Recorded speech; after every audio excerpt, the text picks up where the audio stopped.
What's up, everybody? It is your boy Collegeplayz. Today we're going to be doing something a little different. I kind of want to start a series where I kind of just, not even just rant, it's kind of more just a conversation with y'all. So if you have any thoughts or ideas or things you want to add to the conversation in the comments, feel free to do that below. But I hope you enjoy it. Today, we're playing some box head zombies in the background. But other than that, I kind of just wanted to start the conversation. I was thinking about recently, just with life and everything going on around me, is the importance of being uncomfortable and kind of what that entails, like for life in general. For me, to be honest with y'all, I've always enjoyed comfortability. I've always enjoyed, being comfortable in life, which a lot of people might say well, that's not really a bad thing, is it? Well, not necessarily, but it can keep you from growing, It can keep you from becoming the person that you want to be because you're comfortable with where you're at. And so some of the steps, some of the things that I've done, recently in my life to help aid with all of this and trying to push myself to become a better person, and tackling things that I normally don't want to tackle, For example, I've been taking a cold shower now. I know it sounds dumb, for about a year now straight. And through the winter time, right now I'm living in the mountains. I moved back, so I'm living in the mountains. And so it is freezing cold, snowing outside, and I'll still take an ice cold shower. I've been doing that consistently for just about a year now.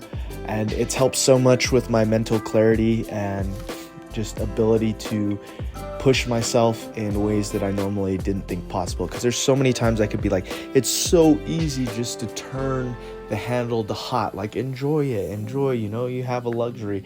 But for me, it's no, I want to challenge myself every day. If I can continually, take a cold shower, continually make my bed, I can continually push myself through adversity. Same thing now with, going to the gym. I've been going to the gym, but I haven't been consistent throughout the year. So I'll go super religiously for maybe 5 months, maybe. And then something happens. I get hurt. I get sick. Something in my family happens. And then it throws my entire rhythm off. And then I'm just back at square one, uncomfortable with how I look, how I feel. And I'm just I'm tired of it. I want to grow as a person. And so as I've continued on throughout my life and through my journey of developing as a young adult in their 20s, I've learned the importance of growing now and being uncomfortable now while you're young.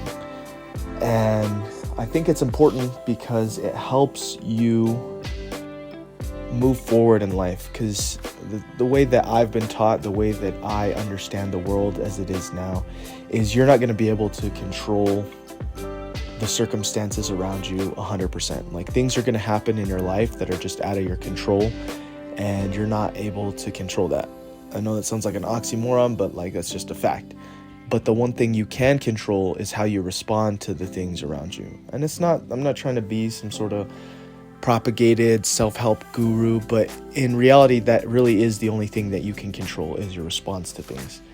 And we're human beings and we're broken, and a lot of us have not very good responses to certain situations, whether somebody wrongs you, whether somebody hurts you, or whether you yourself put yourself in a position causing you to be hurt or something like that.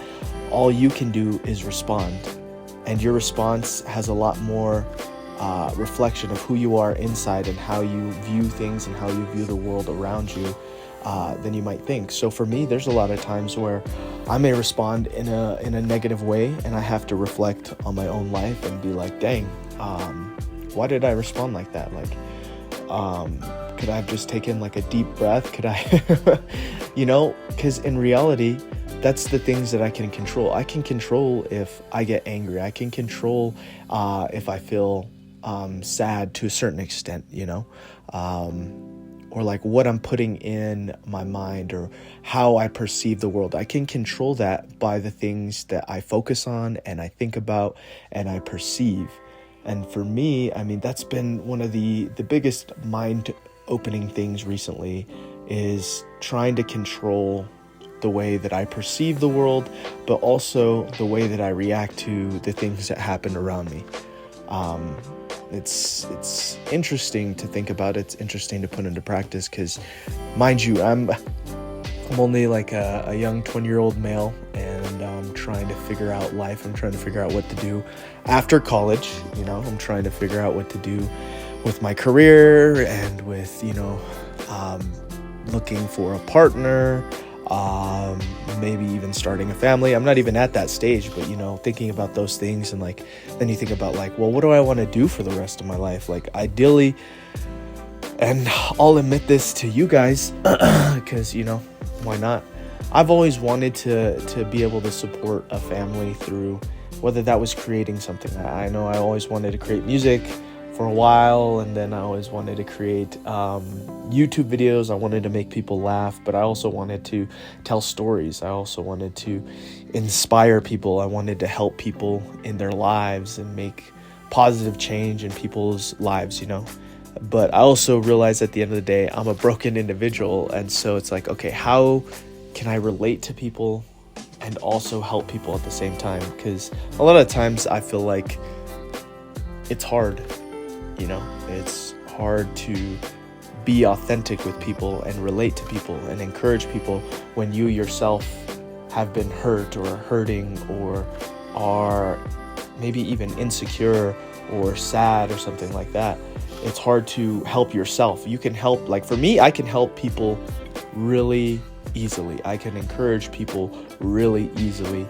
But when it comes to myself, my mind and my own thoughts have been the worst enemy when it comes to me, because I always overthink things. I always, I always feel like I'm my worst enemy. I always think of the worst possible scenario. I try to plan things around it, and I've always tried to be in control of my life around me. And it's only been till recently that I've been able to just realize that I can't control the things around me. I can't control, everything around me. I can't control how people react to me. I can't control, things that happen in general. Like if your car breaks down, sometimes you can't control that. Sometimes, somebody wrongs you, somebody flips you off, somebody yells at you. A lot of the times you can't control those things, but you can control the way you respond to them. You can't control if somebody dies. You can't control if somebody leaves your life, necessarily, but you can control how you respond to it. And so for me, what I've been learning recently, to tie it all back in, is how to be uncomfortable, how to grow, how to mature in these situations, as well as not to be bitter. A lot of things that I see online are people becoming bitter with how they react. So they can control how they react to situations. I'm not saying everybody, but a lot of things I've seen online is like, cut people out of your life, just focus on you, all these other things. And in reality, you can hold grudges from doing that stuff. You can feel animosity towards people. You can feel like, dang, I don't really want to be around these people. And that's a good learning thing, but you don't want to hold anything against these people, because that's not growth. Letting bitterness and anger and all that take root in you is something that's going to rob you of your joy. That's going to rob you from feeling a fulfilled life. And for me, that's something that I had to learn even recently too, within the past couple of years. Like, how do I let go of bitterness? How do I let go of control? How do I grow as a person? I was sick and tired of being somewhere that I didn't want to be. And right now I'm like almost in the same position. Like, I want to be where I want to be. Like, I'm not there yet, but I want to achieve that. And part of that requires growth. Part of that requires pushing myself to become a better person. So a lot of times it means facing my fears, facing the things that make me scared, facing the things that give me anxiety, and confronting them head on and being like, okay, no, I'm no longer going to allow these things to dictate how I respond to situations, how I feel about something. I want to be in control of that. I want to be able to have a positive outlook even in difficult situations. I want to be able to encourage people as well as encourage myself, you know? And part of that stems from growth. I think all of this stems from being able to grow as an individual and really decide what's the most important thing in your life. Like, what do I value? What do I cherish? What things do I want to live for? And what things can I live without? And for me, I've always been like, man, I don't really care too much about like fancy cars or fancy clothes. Like, cool, it's cool to look at. Don't get me wrong. I'm not like a crazy person, but for me, I've never aspired to be like, man, I want a Lamborghini. I want a mega $1 million home. Like, for me, I just wanted to, first and foremost, love the Lord. And then secondly, I wanted to love people well. Like, there's a lot of hurting people in this world, and I know it because I'm a hurting person myself. But I want to love people, in a proper way where they feel like somebody actually cares about me. Somebody actually values me for who I am and all my flaws and all my brokenness. Not only who I am on a good day, but who I am on my worst day. And that's kind of what I wanted to convey to people, is like, man, I just want to do that. That was the most important thing to me. I want to be loved and I want to love people. Now, the kind of hard thing about that is a lot of times when you love people and you love them in a proper fashion, it requires expecting nothing in return.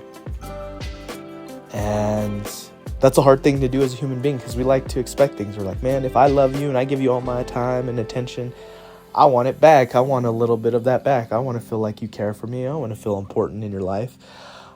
When in reality, that's not always the case. Sometimes you give out of the kindness of your heart. You give because you yourself are full and you yourself are loved. And you give to show other people love. If you give to receive love, then it's selfish and broken.